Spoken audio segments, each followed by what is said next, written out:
Hello and welcome to Nirmal, ladies and gentlemen. I'm Hiral Dadia. We have with us Mark Mobius, co-founder of Mobius Capital Partners and veteran emerging markets fund manager. Overall, Mark, we were just talking, just before we started right now, the tables have actually turned across the globe in the last 2 to 3 months. No one really anticipated these kind of disasters that have come in the form of COVID-19. How are you looking at the situation right now? And do you think things are getting better? Definitely, things are getting better. First of all, in many countries, we've seen a leveling off of the coronavirus infections and deaths. That's one thing. And the other thing, I think, is many governments are beginning to realize that a complete shutdown of the economies can do more harm than good. Yes, I mean, if you ask immunologist or any scientific person who specializes in viruses, they will advise you to shut down everything. Don't let anybody talk to anybody else and come in contact with anybody else and so forth and so on. And these people are talking from a very scientific point of view. But they don't take into consideration the political, social, personal, and other aspects of people's lives, which are very, very important. Correct. So I would say that because of this lockdown, you're probably going to see many deaths, first of all, from just simply malnutrition and starvation, many deaths of people who have not been able to get proper medical treatment because all of the resources have been put into the coronavirus 19. So I think the unintended consequences of this lockdown have not really been accurately assessed. And as we get out of this and people begin to do an enumeration of what actually happened, they will find that the lockdown was very harmful. Absolutely. So if you have to take the current situation, how important is a vaccine or a therapy for economic recovery to kick in? Well, the vaccine, you can't expect the vaccine to be in place before the end of this year and maybe even first quarter of next year. But of course, finding a vaccine is one thing, but then vaccinating everybody is the next thing. That takes incredible resources.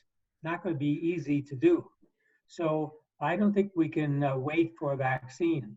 Now, as regards to treatments, yes, there are different medicines that are being tested, and some of them are looking good, beginning to work and so forth. But I think probably more important than anything else is to increase the general level of healthcare. In other words, advise people on how to eat properly, how to keep their distance, of course, wear masks in crowds, et cetera, et cetera. This kind of thing would be much more effective at the end of the day. Right. So with all of this, now a couple of factors, Mark, that are at play across.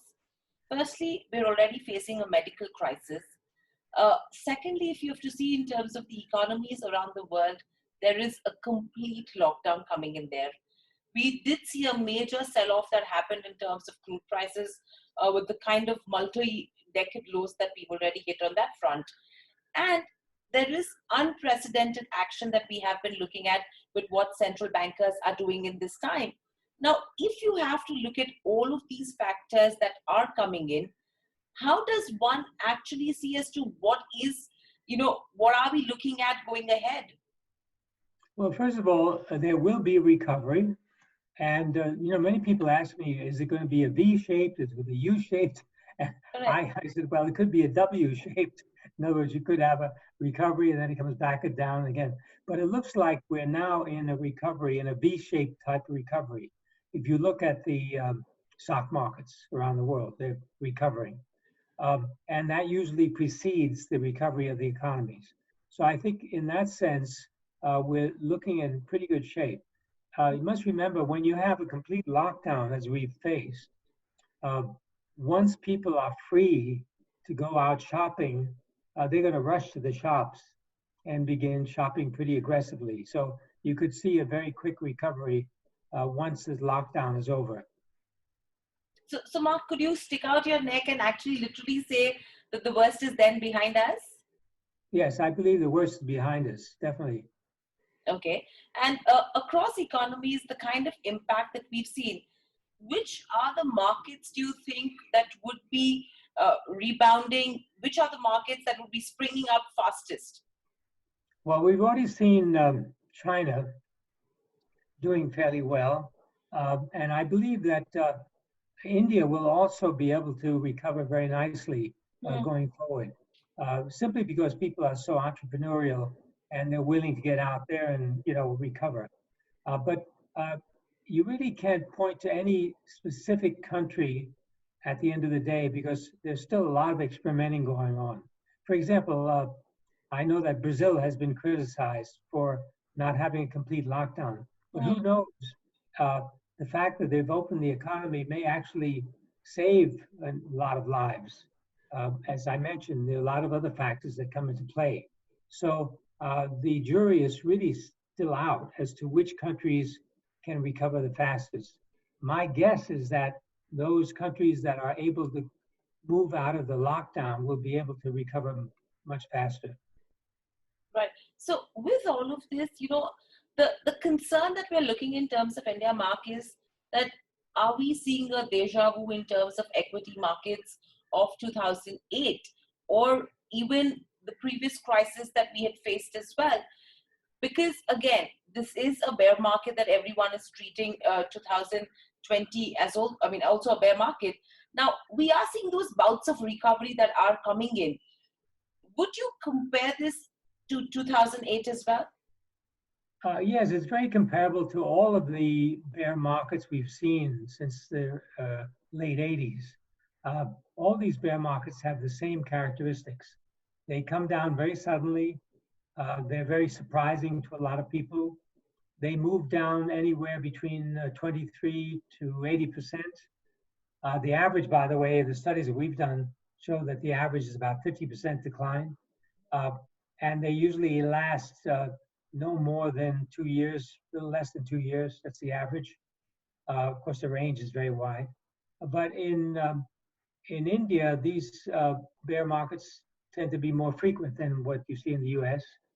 Uh, so that's the good news. In other words, there's a good chance that this bear market, which, by the way, in many countries have not gone down by 50%, uh, and has recovered very quickly. So the difference now is that things happen a lot faster because of the internet, because the spread of news is so rapid around the world. Uh, but the characteristics of bear markets are the same as I mentioned. They come down suddenly, they last relatively short period of time, and then they're followed by a long bull market. The bull market lasts longer than the bear markets. So I think that's where we're going to see this characteristic present in India as well. Right. So if we are looking at something like this, where is the bottom that you see in terms of Indian markets? And what is the asset allocation strategy that one should look at, Mark? Well, we probably have seen the bottom already in India. In terms of asset allocation, if you just talk about equity markets, the obvious ones are healthcare, technology, but also some infrastructure related firms would be interesting. Right. So if we're looking at these sectors as well, what's the sense that you pick up on the manufacturing side? The reason why I ask you this is especially on the back of the US-China trade war. Now, do you think India could emerge as one of the beneficiaries on the back of US-China trade war? Because currently, if you look at India on the global platform, it's always been called as a hub for the back offices across the globe, whereas China has always been the manufacturing hub for the globe. Do you think synergies could change where people could start moving to India as well as one of the manufacturing hubs?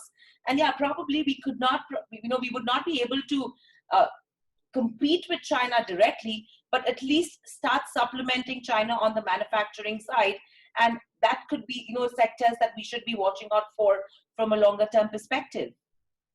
That's already happening. In other words, the movement of manufacturing to India is already running right now. And the interesting thing is that you'll find a number of Chinese manufacturers want to come to India in search of lower cost labor and also in search of a route into the US market. So I think that is beginning to happen. As you know, Apple has already announced that they will move a considerable amount of manufacturing to India. So that's already in place.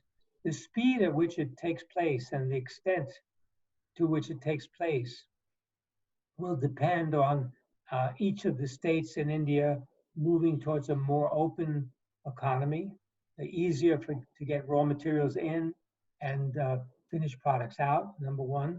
And number two, a reform of the labor laws. So it makes it easier for manufacturers to hire and fire workers, because currently a lot of the labor laws in India make it very, very restrictive. So manufacturers are very hesitant to hire people because they find that it'll be very difficult in, for example, at times like this, when you have a coronavirus and you can't need so many workers, you're not able to release workers. So this is something that has to be addressed very importantly by the Indian government and by the individual states. Right. And what's your view with regards to where the education space goes? Because digital education is something which is gaining speed across economies right now on the back of the lockdown. Now, it's already been 2 to 3 months, and probably this is expected to continue for the next couple of months as well, where people will, I mean, schools, colleges, everyone is still saying that we would prefer students, kids, everyone to study from home and not come to schools so that the spread is contained. Do you think, digital education will pick up speed faster than expected? And that could be one of the spaces which one should look at. Most definitely. In fact, that's another area I failed to mention. That is education. Distance education is booming on a global level. And because of this lockdowns, you are going to be seeing a lot more resources put into digital educations, distance education, if you will. And that's definitely going to be something that is going to grow and develop as we go forward. Because people are now beginning to realize that they can learn on the internet, they can get a degree level education on the internet, and this will be something that could be quite interesting going forward. Right. And overall market terms of India right now, if you have to look at the emerging market economies as well, and if you have to rate India, where would it be on your list? It's high on the list. If you look at our portfolio, we have two funds, one a CCAV in Luxembourg, open-ended fund, and a closed-end trust in the UK. You'll see that India is right up there. China, India are the two biggest allocations to the portfolio. Right. So when are you expecting that bounce to happen with regards to where India is concerned? Because yes, we understand you're optimistic. You are saying that there will be a rebound. We will be probably emerging strong pretty soon from here on. But what are the kind of timelines you think we should be looking at? Do you think it will take another 6 to 12 months with regards to recovery? Or do you think it is going to be another 12 to 18 months away with regards to equity markets seeing a recovery from here on? Well, it's already happening. You're seeing a recovery taking place already. And you have to be very careful because, very often what happens in a bear market is that people think that the bear market will be over when the market reaches its previous peak. They say that's the end of the bear market. No, the end of the bear market is when the market begins to move up again. In other words, when it begins a new bull market. And that's what situation we're in now. So what happens is that people look at the market and they say, oh no, I think it may go back down. It may be a W-shaped recovery. It could go back, and I'm going to wait and wait. And of course, there's a wall of worry, what I call a wall of worry, where people seeing the market recover, but then they're worried about getting in because it come back again, and so forth and so on. And this kind of thinking continues until the market reaches its previous high. And then they say, oh, the bear market's over, I'll go in now. And of course, it's too late. Right. So would you say that this is the best time for investors who want to enter the markets? They should start bottom fishing from here on? I wouldn't say exit the market. I would say enter the market, but I'd say you have to be very, very careful and not throw everything in the market at once. In other words, do dollar cost averaging. Nobody, including the greatest investors in the world, can predict where the market's going to go from day to day, week to week, or month to month. It's just impossible. But what you've got to look at is the valuations. Are the valuations good? Do you find a company that is going to be able to do well in these circumstances? And that's where you should invest. Right. So if someone is entering as an investor right now, what percentage of that money that the person is holding or the investor is holding would you advise that they should keep that little bit of powder dry right now with them? Yeah, you can put 50% in the market now and then leave it and see what happens. If the market pulls back again, comes back again, you can put more money in, but you don't have to put everything in at once. Okay. And with this strategy again, another asset class, Mark, that is really emerging right now. In fact, it's always been that in times of crisis, you've seen gold, which has always moved up. What's your thought with regards to gold prices and gold as an asset class from here on? Because the kind of moves that we've seen in terms of gold in the last 2 months have been spectacular. And it's always been taken as a safe haven as well. So from here on, what's the sense you have with regards to gold? Well, as you know, I recommended, I think a year or 2 years ago, that everybody should have at least 10% of their assets in gold. Of course, I'm not persuading the Indians to buy gold because they know that already. The Indians probably have more than 10% of their assets in gold. And I believe that you should hang on to that. Physical gold is a very, very good investment for the long term. It's gold, you must remember, is a currency.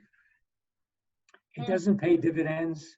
You don't have shareholder meetings, but it's a currency that's something people should have. Right. So with gold as well, any other asset classes that you would now recommend, which are actually catching up and could be good investment bets? Probably oil, because I think oil will recover, oil prices will recover. Other than that, it's really equities, stocks. And by the way, one important thing to remember is that there are many bargains in India, but India does not have a monopoly on bargains. There are many bargains around the world. So if you're an investor, you've got to be internationally diversified. You should go into international funds as well as Indian companies. Right. So you're saying that don't keep your focus only on India, rather you diversify into other geographies as well. An absolute good point. But with crude again, Mark, one thing I want to ask you is, we've already seen crude hit $100 at some point in time. Now what everyone is talking about is that probably the $30 now is going to be the new $100 for crude. Do you think that's going to be a scenario that we would be watching out for? Sorry, what was that again? The question was, so, we've already hit $100 in terms of crude already, right? Now that crude is at $30, yeah, okay. Everyone's talking about that the $30 on crude currently is actually the new $100 for crude. Do you think that's a scenario? No, I believe that the oil prices will probably move up because right now, of course, the demand is way down.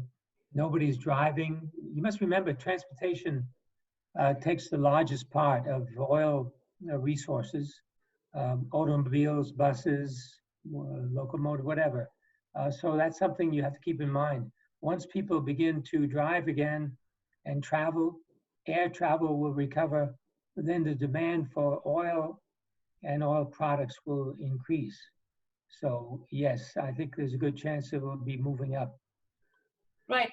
And overall as well, Mark, in terms of if someone is already invested in the market right now, what would be sectors that you would say, these are the sectors which you should avoid, taking the post-COVID recovery into consideration from an India perspective?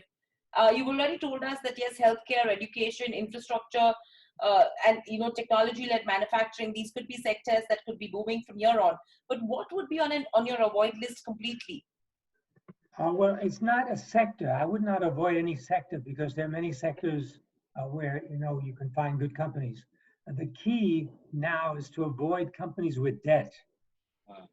You've got to avoid companies that have high debt, particularly the medium and smaller companies, because they won't be bailed out by the government.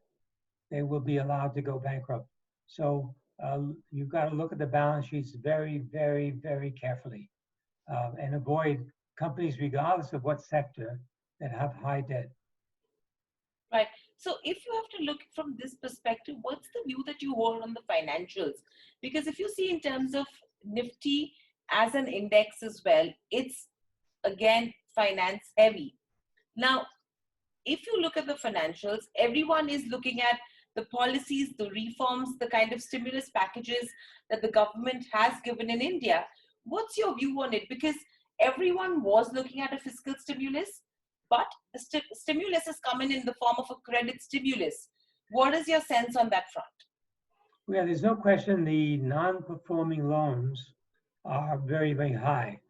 And as you know, it's easy for banks to change the way they assess their companies. In other words, the companies they are lending to, or the people they're lending to, they can change the parameters so that their non-performing loans, NPLs, can look much lower than they really are. So that's why you've got to be very, very cautious. And as I said, the government will come in and help the big boys, the big banks, but for the smaller companies, they will either have to go bankrupt or will be absorbed by the larger players. So that's why I'm not saying that the banks are not going to go up in price. They could, but why take a chance? Why not look at companies and banks? There may be some banks that look very strong, but that's where you should focus your attention. Right. And very lastly, Mark, my question coming to you in terms of stock-specific action is that we've already spoken about sectors, we've spoken about markets, but if an investor needs to pick up the best possibility in terms of stocks from different sectors, what are the valuation parameters the person should be considering? Because right now, if you even take the price to earnings into consideration, it's all haywire. If you take the P multiple in terms of Nifty as well, it's still not the cheapest. So no one really knows what are the kind of valuation multiples one should be considering, or what are the parameters one should be considering. Yes, you already mentioned with regards to lower leveraged companies, but apart from that, anything else that someone needs to consider according to you? Well, first of all, you've got to look at earnings growth. That's very, very important. Earnings growth, historical and the projection going forward, it's very, very important. The other thing you should look at is the return on capital. How are these companies returning earnings on the amount of money invested? That's very important. But one of the things that you've got to watch out for is a situation where a company looks cheap on a price earnings ratio basis, but is not growing. That is not a very good idea. You must remember now that the price earnings ratio is related to interest rates. So what you've got to look at the reciprocal of the interest rates to give you an idea of where the price earnings ratio should be. So that's a very, very critical area. So if, for example, if interest rates are at 5, the reciprocal is 20. So a PE of 20 is tolerable. Correct. And now with lower and lower interest rates, we're getting into a situation where the PE ratios don't mean very much. If the interest rates are negative, what is the right PE level? Nobody really knows. So this is the kind of thing you consider. Right. And Mark, we have a couple of questions coming in from the viewers as well. Someone's asking, will the US dollar lose its weight in the world market in coming decade? And do you think the Chinese currency will take over as the international currency? That's a good question. I think there's no question that the Chinese currency is going to become more and more important. And in fact, one of the objectives of the Chinese is to make the renminbi an international currency. But one thing in terms of timing, nobody knows how fast this is going to take place. Currently, the US dollar is seen as an international currency. You can use the US dollar almost anywhere in the world. And the reason for that is that the US dollar is freely traded. The US government does not restrict the trading in US dollars, whereas the renminbi is restricted by the Chinese government. So until the Chinese government completely releases the trading in the renminbi, then it can become an international currency. But one thing for everyone to remember is that no currency holds its value. If you look at the history of currencies around the world, you'll find that no currency has held its value. And hundreds of currencies have disappeared. So currency is not a good bet for anyone. Right, so that's an interesting one. Another question is your view on banks and NBFCs from the Indian market, because right now the banking and the financial space, as we already spoke about, has already taken a hit. Majority of the stocks are trading at the lowest levels right now. Now, the moratorium that the government has asked, or the RBI has asked the banks to give in terms of EMI payments, there is a possibility that that is something which is going to dent their banks and the NBFC's profitability as well. Now, do you think this could be one of the best times to invest in banks and NBFCs? It could be. I think the non-banking financial area is quite risky at this stage, but there may be some. Again, you have to look very, very deeply into their loan book. Who are they lending to? What is the status? And each state, as you know, has different characteristics, and each sector has different characteristics. So you've got to, it requires a lot of research. In terms of the banks, again, as I mentioned, a lot will depend on the degree to which the government will come in and help these banks. Many of the big banks will recover. There's no question about that. And there may be an opportunity there. But again, you've got to do your homework to make sure that these non-performing loans are not too high so that the banks can recover. You must remember the interesting factor about banks in the so-called fractional system that you have is banks basically can create their own money. If the central bank of the Reserve Bank of India says to the banks, now look, we'll allow you to lend out 10 times your deposit, and maybe next week we'll allow you to do 15 times your deposits. They're creating their own money, in effect. So for the big banks, if the price is very, very low and the price to book is very, very low, then there could be an opportunity. Right, so that's a factor. And very lastly, what's the risk reward? Do you think it's in favor of silver right now, if you have to look at silver as a commodity? I think commodities are going to recover. There's no question about that. I just mentioned oil. Gold, you already see, is doing very, very well.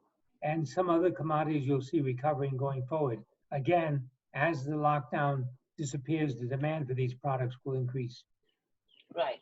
Thank you, Mark, for joining in. In fact, my last question to you is going to be, when is your next visit to India, Mumbai? I hope I can go tomorrow if they let me in. The problem is, I think hopefully, I think the next time you're in India, Mumbai, I think we will expect you to be at our Nirmal Bang office as well. And I'm sure you would have to find time to make. I'd love to. Thank you very much. Thank you very much, Mark. It was a pleasure speaking to you. And thank you for the great insights. We will connect once again with you once things open up. Stay home, stay safe. Thank you again. Bye now. Bye.